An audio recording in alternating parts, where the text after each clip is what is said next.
Hello, I'm Jeff here. As you can tell on my Christmas setup here, it's currently Christmas, so Merry Christmas to you.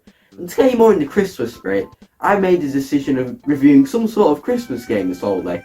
But here's a little bit of a twist. Here I've got my copy of Connect Adventures for the Xbox 360. I've got a couple of slips of paper with Christmas related games in it. So let's open it to see what we have. Son of a it's Operation Snowdown.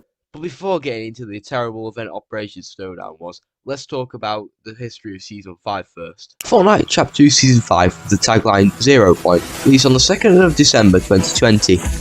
And the season was themed around the aftermath of the Devourers of World event that happened on the 30th of November, in which Galactus pulled a 0 Point from the bridge, but with help from Tony Stark and the rest of the heroes who came to the island via Force Bifrost with modified battle buses, we managed to bring down Galactus sending back to his own reality. However, there was one teeny simple problem. The 0 Point was exposed in fraction in the centre of the island. The map for this season started with 0 Point in the middle of the map, exposed, creating a harsh desert environment, drying up rivers and changing the natural life of the island as a whole. Alongside this, there were bits of Chapter 1 POIs brought back via reality waves from the 0 Point, placed exactly where they were on the Chapter 1 map. Also, there are 4 new named locations. The first location, Salty Towers, was a combination of the fan favourite Tilted Towers, Salty Springs, and you better half lobby when there every game. The second location, Colossal Coliseum, a coliseum constructed by the Imagined Order for Menace, with the arena inside changing itself every match. The third location, Stealthy Stronghold, a jungle that destroyed the popular landmark Homely Hills, replaced it with the jungle for the secret skin that bypassed the Predator. And the final location, Hunter's Haven, was an area constructed by the Imagined Order, again like the Coliseum, with sleek-looking futuristic buildings for each hunter in the Battle Pass. The Battle Pass from this season had a bounty hunter theme, with each character being part of separate universes to one another, but still following being a bounty hunter and whatnot. From Mandalorian, who had a pretty nice side story on the island when he travelled about, but his LTM was very annoying, to Menace, a gladiator who hasn't lost a fight according to John Jones, a mancake who had one of the most memorable landmarks in all of Fortnite. Then there's Lex from Maeve, I don't really have a lot to say about. And then there's Condor, who's not a lot to say about him either, really, apart from he's quite cool, he's got a nice design. Then Reese, who again I don't really have a lot to say. And finally the Predator, it's probably one of my favourite cloud skins in the game because I like the Predator movies. Also, I'm going to touch on the new hunters. Each week throughout the season, new hunters are added to the item shop. All for the story, John Jones went hopping around the reality to collect characters spanning from movies, television shows, and games such as The Terminator, Daryl Dixon from The Walking Dead, and Ryu from Street Fighter. And that's Season 5 summed up really. Oh yeah, the Christmas event.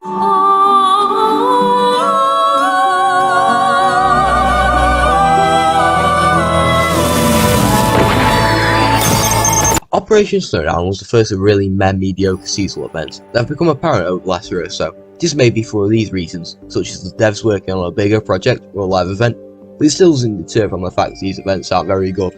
Before the event, a build-up happened, with snow coming off the mountain surrounding Caticona, and slowly making its way down to the mountain. Christmas decorations also started to be put up in residential areas, and Christmas skins from previous events started to be re-released. Then came Operation Snowdown, started on the 18th of December 2020 and ended on January 5th, 2021. The event was in the same vein as Christmas events before it, however the snow didn't cover the map for some stupid reason, even though the POI names for every location on the map had a snowy border around it, and the snow only covered the bottom right of the map, already making it not as special as previous events. Maybe this was because the 0 Point was exposed at the time or something, but I still think the entire map could have got covered in snow.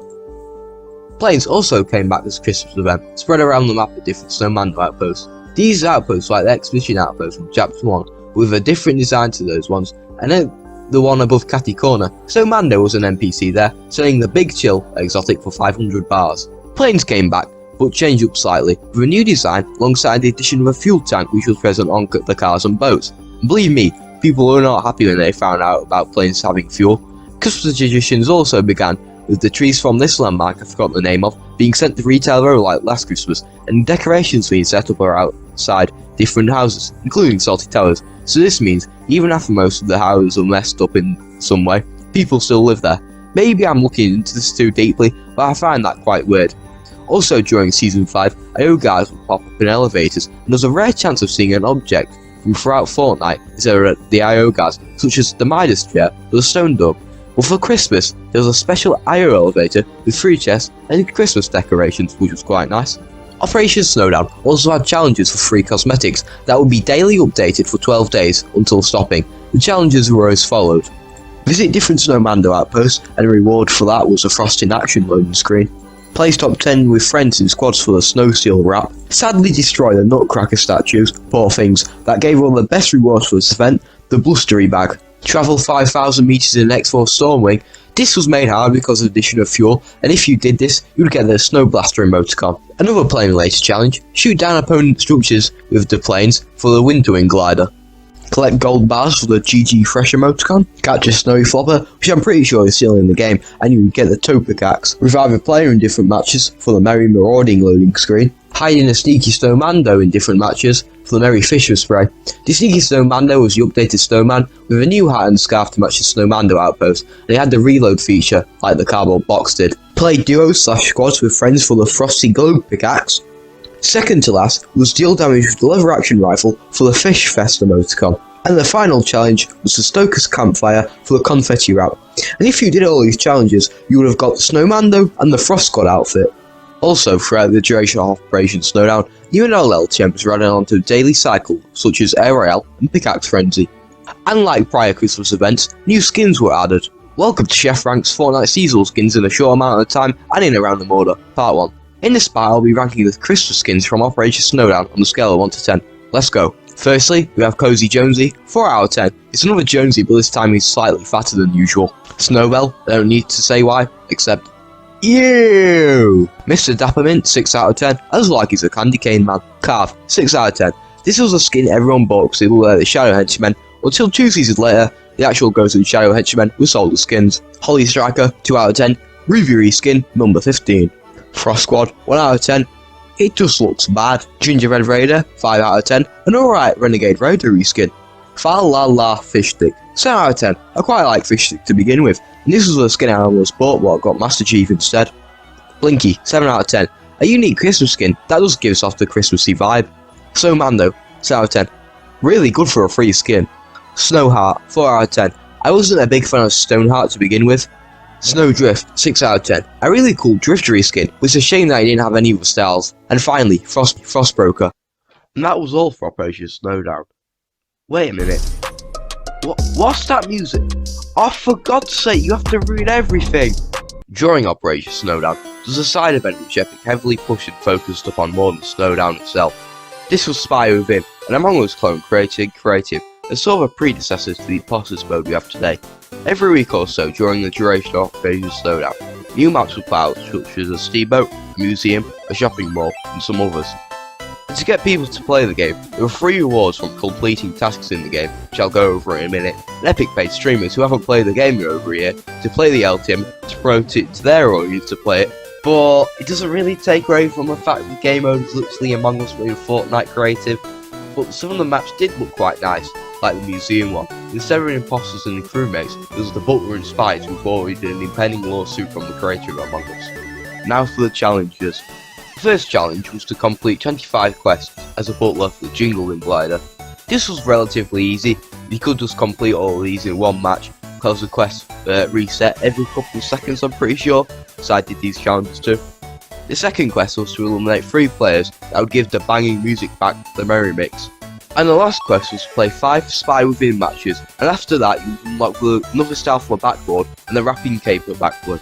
Then a couple of weeks went by, snow started to melt, and everything Christmas related was then removed in the 15.20 update, and Season 5 carried on as usual. And that was Operation Snowdown, a Christmas event that is the worst Christmas event so far in my opinion, being very lackluster compared to events such as Christmas 2018, Winterfest 2019, which covered the map fully in snow for one, and had amazing in-game events like Star Wars event and the Winter event when the Ice King covered the map in snow. And it had a really strong Christmas vibe. However, the big problem with Operation Snowdown is most attention was given to Spy Within and not the main game. I feel like this would have been really good in another season, for example Season 4 or Season 2. It would have been way better and would have given this event some breathing room, because this event collided with the season about 0 point, and give the devs enough time to properly flesh it out. So probably in a rush they decided to throw Spyro in with it. Well, I hope you enjoyed. Oh, 1 minute, I'm getting a call. Hello? Yeah? Oh, wow. Really? Well, apparently Winterfest 2021 is happening right now, so I'll catch you guys around sometime.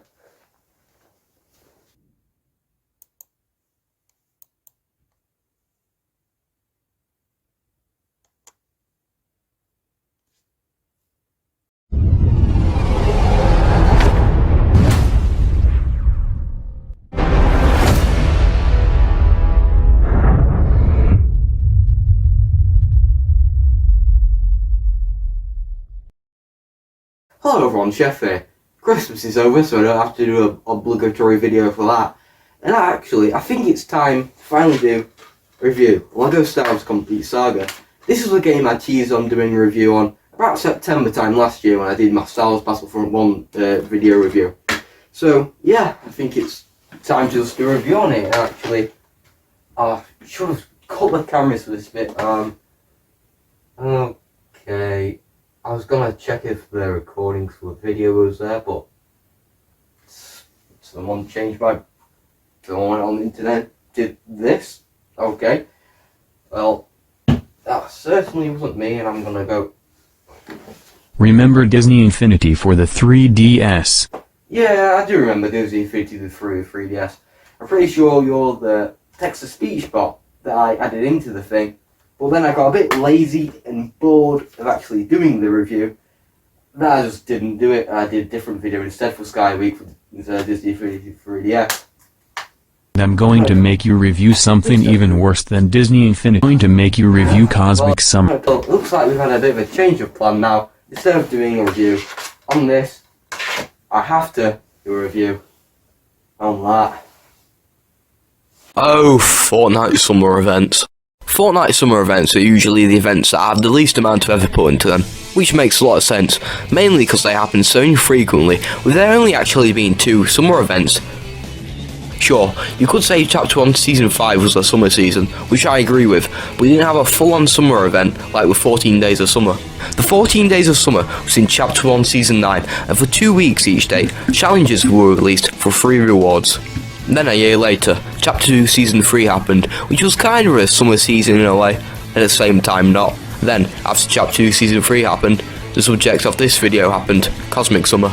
Cosmic Summer took place in Chapter 2 Season 7, which was a season about the IO trying to take down the last reality after they came to the Chapter 2 island after the character Raz started messing around with a spire and they came in the cube fragment. Chapter 2 Season 7 also started off with a quite decent amount of map changes. The centre of the island, which was a spire at the time, was destroyed in the Chapter 2 Season 7 trailer, with it becoming My Home, the aftermath. Colossal Crops was destroyed to make way for the IO's new base, Corny Complex. Speaking of the IO, there are numerous bases set up across different biomes of the map to study more of the alien life, I guess. Sweaty Sands was renamed to Believer's Beach, a place where people welcome the aliens, and this was the main place Cosmic Summer took place on the main island. Unlike any seasonal event, Fortnite started to build up hype and attention by putting out teasers on the island. In the case of Cosmic Summer, it looked like this, and everyone thought there was going to be some sort of concert there, but to no avail, there wasn't. And it seemed Fortnite really wanted this event to get hyped up and for people to play it, because before this, the 14 Days of Summer didn't get any of this recognition whatsoever, apart from an announcement the event went live on social media and YouTube. But if this event was so big and amazing like it's anticipated for, I wouldn't be talking about it now. Not that I want to, anyway. I'm being forced against my will to do this.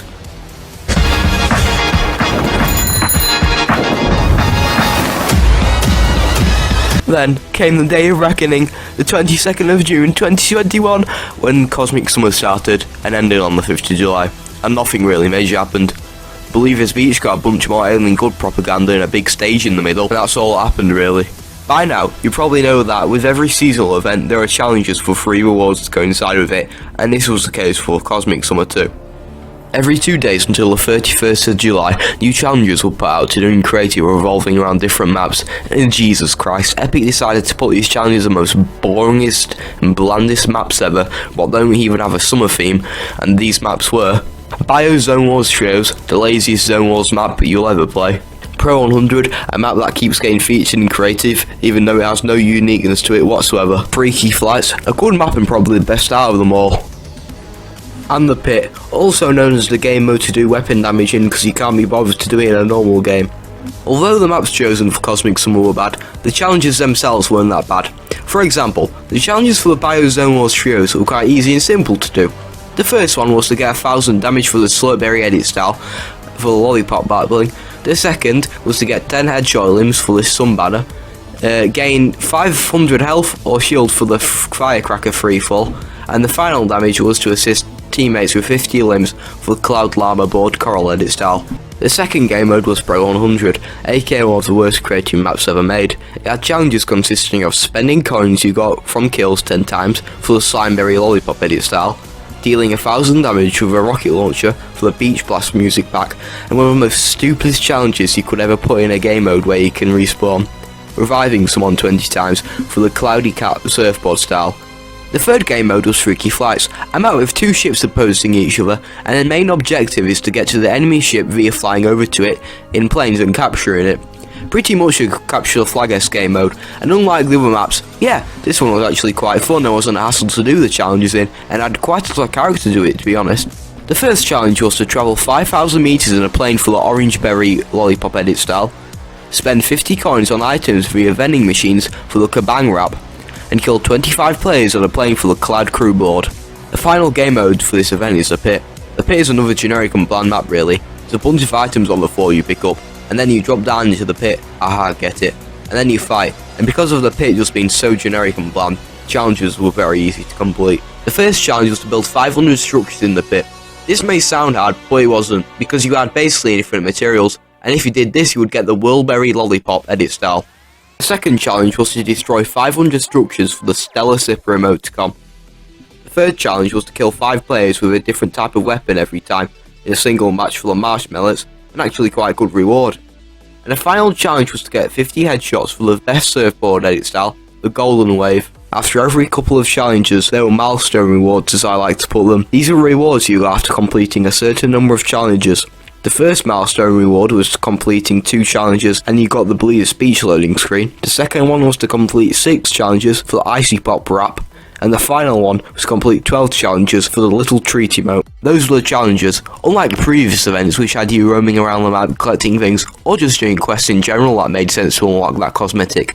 This event's challenges were put on random creative maps without any rhyme or reason. The final thing I'm going to talk about are the new skins that were released, which apart from a single skin in the entire event, these were reskins. Sure, I'm fine with having reskins in the game, but come on, I'm sure more original skins could have been made. Midsummer Midas is probably the worst variation of Midas I've ever seen. I didn't like Midas to begin with, but this makes it so much worse. 1 out of 10. Beach Jewels. This skin is really the pickaxe is alright and the backwing's alright what she comes with, but Scrap Knight and the first jewels look way better. 4 out of 10. Brutus is one of my favourite Battle Pass skins, mainly because his ghost style looks like a stormtrooper, but I don't really like Beach Brutus all that much. I think he would have been cool if he had a ghost helmet and a Shadow Mask style, but oh well, 3 out of 10. Obviously the best skin to come out of this event, Nitro Jerry. I think he looks really cool alongside the rest of his set, and he's very unique, 8 out of 10.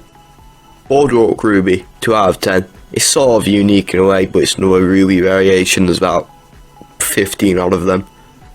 And finally, Scuba Crystal, the same reason Ruby and a pickaxe and backbling carries her, 2 out of 10. This event was really lazy in my eyes. Epic could have done something a bit better than, oh yeah, we need challenges. Just get 4 popular creative maps most of the player base doesn't really like anyway. Make challenges for them, even though the challenges don't relate to the theme of the event anyway.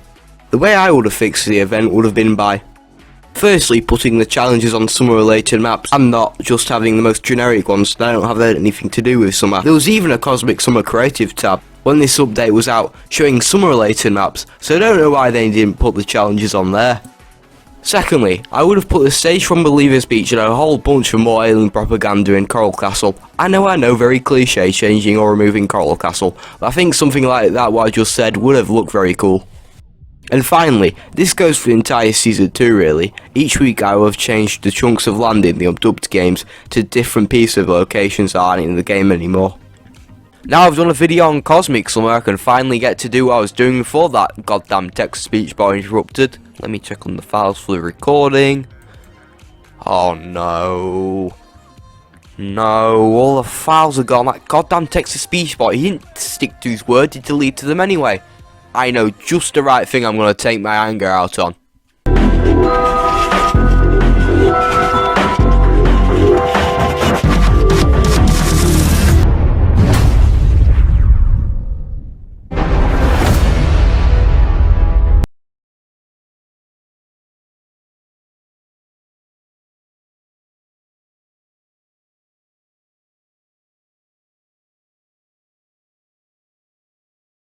Previously on Chef on an Oven.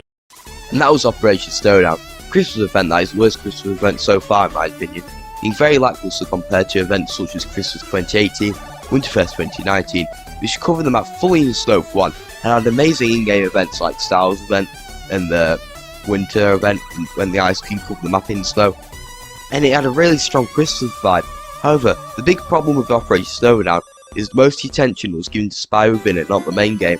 I feel like this would have been really good in another season, for example season 4 or season 2.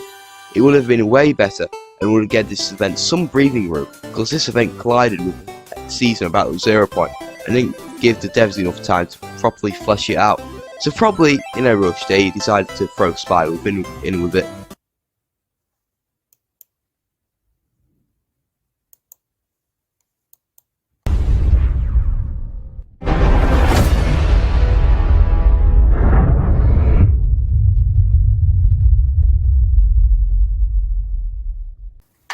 I'm going to make you review something even worse than Disney Infinity. I'm going to make you review Cosmic Summer. The recording. Oh no. No, all the files are gone. That goddamn text-to-speech bot, he didn't stick to his word, he deleted them anyway. I know just the right thing I'm going to take my anger out on.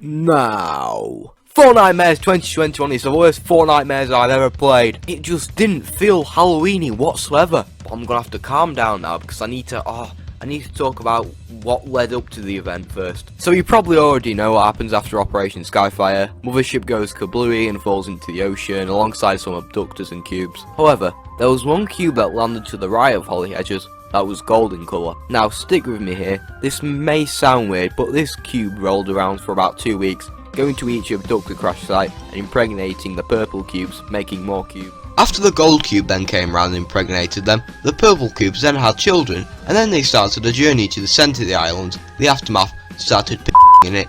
If you didn't know, the Aftermath was my home before those goddamn cubes came along and took it. Before the 18.10 Fortnitemares update, as tradition leading up to the event, to get the players in the Halloween spirit, old Halloween skins were released, alongside Halloween decorations, which were put up all around the island, apart from bony burbs, goddamn primal people who can't get in the holiday spirit, shame on you. Then it was all set in place for a good and fun Fortnitemares. Then on the 19th of October 2021, before downtime ended, 2 trailers dropped. The gameplay trailer, which is the one I watched first when it released, and the story trailer, but nothing much happens in it aside from the Cube Queen crushing a rift butterfly, so there's no need to elaborate further. However, the gameplay trailer is a different story entirely. It made the event look better than it was. The trailer starts with Curdle Scream Leader and the mummy waiting for a car to go to Pleasant Park. It then cuts to a sign with spooky stickers on it, or wasn't in game. Also now, for everything that is in this trailer but wasn't in the game, I will add a point onto the thing not being in game counter. Whoa, have you seen this? I'm gonna have to add 10 points on for this one. It then cuts to a full-on really cool decked out Pleasant Park, with a stage and a whole overload of Halloween decorations, which was the biggest thing in this trailer, and guess what? If you were to go to Pleasant any time during this event, there would be the normal gazebo, and that was it. Then we get our first look at the caretakers, and just, they aren't that bad, just slightly underwhelming to be honest. Just look how cool they looked in the Season 8 trailer compared to this trailer, honestly. Come on now, get that pimp off there. Come on, somebody come get this man, come on now. It then shows Graveyard Drift jumping with a cool addition to the game, the Scythe, killing some people near the new POI, the Conversions. Then to make the person watching even more confused, there are marshmallow men stood there, which they were part of a challenge you had to destroy, but come on, they could have been like mini little things that walked around during Halloween, not just there, stood there doing nothing. Then at the end of the trailer, it shows a new Ariana Grande skin do her built-in emote when the Cube Queen rocks up, and that was the end of that. When I watched this trailer for the first time, I thought, wow, this event looks amazing. And I went to Pleasant Park in a bar lab and saw the gazebo up there, and I thought, oh, I'll add it later. Well, never did. And that still confuses me to this day. Also in this Fortnitemares there were two map changes. The first one, and most major one, was at the centre of the island, was the Conversions, also known as Cube Town, that took over my home in the aftermath. This POI, in my opinion, was very, very underwhelming. I really thought that the Cube Town would be this big city made from what the cubes have seen on their travels around the island, Chapter 1 and Chapter 2, because of the city teas in late game, what kind of looked like tilted and solid towers, I guess. But if this were the case, it would have made sense why they took it a while to get around the map. But no, this didn't even happen. The Conversions was displayed made out of solid, unbreakable purple cubes. Even though this place is quite underwhelming, I still landed there a lot in that season as a whole. Now the other location, which is actually a landmark. During Chapter 2 Season 8, Sloan and a group of her IO guards transported some equipment from an abductor crash site to take it to Redacted, and when Redacted was open, it was another generic IO base looking a lot like the one at Corny Complex, the underground area from Season 7, and again, another underwhelming reveal. There could have been so much done to this, but no, Epic has to focus all their attention on the skins. Now for the thing that annoyed me the most for this event. So if you haven't picked up already, the main gimmick for this event was the skins. And I'm alright when the cosmetics are in an event. What is an event without the cosmetics? But what I don't like is what this event did with the skins taking precedent over the event itself, kind of making Epic look like they didn't really care about the event and only cared about the money making the skins just for that. So for the final time in this series as a whole, let's do Chef Frank's Fortnite seasonal skins on a scale of 1 to 10. Let's go. Frankenstein's Monster, 7 out of 10. I really like this skin, and Frankenstein as a whole. Curdled Scream Leader, 8 out of 10. This skin is probably my favourite skin out of this Fortnitemares. It's Frankenstein's Monster with a Fortnite twist, and something that keeps me up at night revolving around Curdled Scream Leader is his back bling, that ghost spray that I could have got but forgot the drops were on free.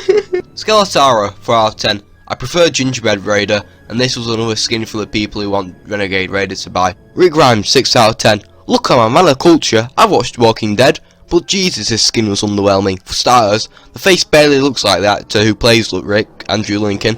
Secondly, instead of giving him, the iconic sheriff getup that was even teased in the tarot card, they gave him a jacket style and a casual clothing style. I'm alright with the jacket because he had it in the show, but the generic clothing, yeah, it should have been the sheriff outfit instead. Feminist Big Mouth, I love this style, and it came out of nowhere too. If you didn't know, this was based off Carmen, a mixture between Venom and Carnage, and this makes his normal style look really bad compared to it. Tricks and Treats set, 6 out of 10. These skins are quite nice and are very customizable. Gummy Fish Stick, 4 out of 10. This isn't the best fish stick by far, but I still think he's worth the price for it. Cause, 6 out of 10. Cause, if you didn't know, is a vinyl collectible, sort of like Funko and Super Plastic, but they cost more, and I thought it was really cool when one of the figures got added into the game. Graveyard Drift, 7 out of 10. This is probably the best drift in my opinion. He's just really cool and a solid skin. Crimson Sanctum, 4 out of 10. This style is better than the original, I'll give him that. Spacefarer Ariana, 4 out of 10. Why did this release for Halloween? This doesn't fit the theme whatsoever, and I don't think it looks that good. Graven, 5 out of 10, a better Raven. The Mummy, 2 out of 10, I just don't like how he looks. Grisbell, 0 out of 10. The person who made Isabelle and Snowbell in the first place is really annoying for starters, and secondly, well, she was a jump scare zombie. The Fallen Hero set, 6 out of 10, I'm not going to go over it every single one because they're practically the same thing. I just like how they have clear inspiration from the Marvel zombies, and I think they're better than the original superhero skins. Colonel Poppy, 7 out of 10. I really like his design and it fits in with him being the Short Nightmare skin. Shadow Midas, 4 out of 10. I'm not that big of a fan of Midas, but this is better than the original. Although I would have preferred him to have a shadow from 2020's Fortnitemares as a skin to go alongside him. Another thing that reinforces my point from earlier about Epic doing a half-assed job on the event, but putting a lot of effort into the skins so they can cash out, is the price on this skin. Midas is a very popular skin, so they made the price on this skin 1,500. Bear in mind, no back bling, just a skin. And finally, the Bride of Frankenstein, 2 out of 10. I get this is a visual character for the VR monster, sure, but from the normal Fortnite angle, it just looks like a woman in a hoodie. And when I first saw her, I thought this was the woman from Venom, Let There Be Carnage. The lobby also got updated for Halloween, looking very similar to the first Fortnitemares lobby background. And yeah, it looked nice, but then again it's a shame there wasn't something like this on the map. Now to talk about something that was easily the best part of this event.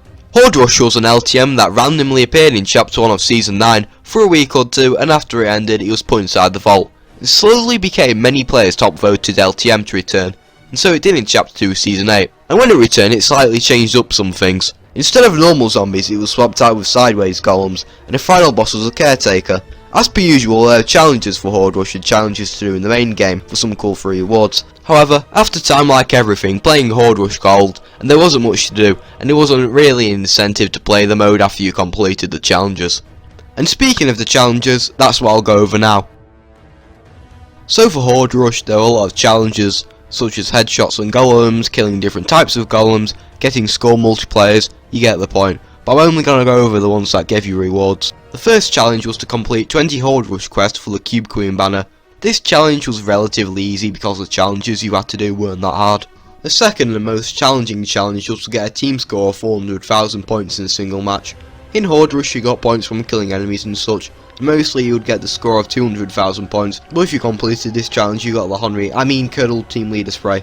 And the final challenge was to get 2 million team points, which was easy because it wasn't just in a single match, and the reward for it was a Thinking Juice back bling that I use quite a lot when I'm wearing Brainiac. I couldn't emphasise this enough, but this LTM single-handedly made the event way better for me as a whole, and I did say yeah it got boring after I did the challenges, but it was still better than playing the core game modes that had not a lot done to it, and as per usual the normal game modes got challenges. The first cosmetic you got from completing one quest was the Raven's Curse spray, the second item from completing 2 quests was the Midnight Showdown loading screen, and the third item from completing 3 quests was the Wrathful Breakout contrail. The fourth and probably one of the best free items in the game was the Cube Glider that you got from completing Dark Jones's new Oracle questline. That was quite lore heavy and gave the implication in the future someone major will sacrifice himself to stop the cube, which we all know now was poor Blevin. Rest in peace. What's spawning? What is it? No! He died! No, Kevin! And the final quest was to complete some challenges from the Ariana Grande NPC that spawned at Believer's Beach, and the reward for this was the all-weather extractor pickaxe, and if you had the crew you could get a free edit style for it. And I also remember these challenges as being a real pain in the ass to complete. You had to go around the map putting up cameras or something. Yeah, it's just annoying to do. There was also another questline that you got from going to the Ghostbuster Containment Specialist NPC, who was at Camp Cod, where you had to deploy seismographs at Catty Corner or Misty Meadows. Then to do something that really could have been way cooler than it actually was, that was to destroy mini Stay Puft Men with your pickaxe. Then you had to get 5 mechanical parts, put up some Ghostbusters signs around different locations, and deploy a ghost trap.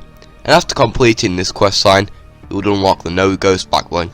And to expand on the idea of the mini Stay Puft Men playing a bigger role in the event, I think instead of using a pickaxe to destroy them, it would have been a nice touch to go to the location where the mini Stay Puft Men were and to find a proton pack and zap them as they run around. And maybe the mini Stay Puft Men could have been running around everywhere and jumping at you and dealing, let's say, 5 damage by biting you, sort of like what they did in Ghostbusters Afterlife. And if you were to kill them you would get a marshmallow consumable that could have been in Halloween buckets outside people's houses.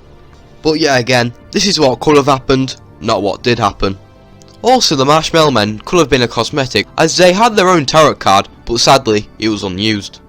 And those were all the challenges. Most of them were relatively easy to do and had a lot of interactive elements with them, and for most of them the rewards were pretty good for being free. In past events before, there's been rewards that have been very meh and I didn't really use them a lot, but that was a direct opposite for these challenges. Near the end of Fortnitemares was a short night event. These events happen every 5 months or so and show off different animations made by a variety of people. shown in Party Royale, or sometimes Epic will commission a creative map maker to make a map to screen the event instead. And the big thing for this short night was the spooky animations. And the big highlight was the We Are Monsters by Universal that was made in Unreal Engine 5. And yeah, it was quite a nice way to end the Fortnitemares, and it gave a cool spray. And if you didn't get to see the Universal We Will Be Monster stuff, I'll either link it in an iCard at the top right, if you can be bothered, or I'll link it down below, cause recently an unnoticed battle, it got another part to end it off by many people. A week after Fortnitemares, the secret skin for Season 8 was unveiled, which is the Cube Queen, with people having mixed reactions to it. I personally think it's a good skin, and I like the rest of her items, mostly the back bling and the glider, but it's sad that the glider is just locked to her, and other skins can use it. And on the 1st of November, Fortnitemares 2021 ended, cementing itself in the game's history as the last seasonal event on the Chapter 2 island. In conclusion, Fortnitemares 2021 wasn't an event that was bad necessarily, more underwhelming and mediocre. And yeah, this video should have come out in February, not April, and maybe next time I'll get to review something I actually want to.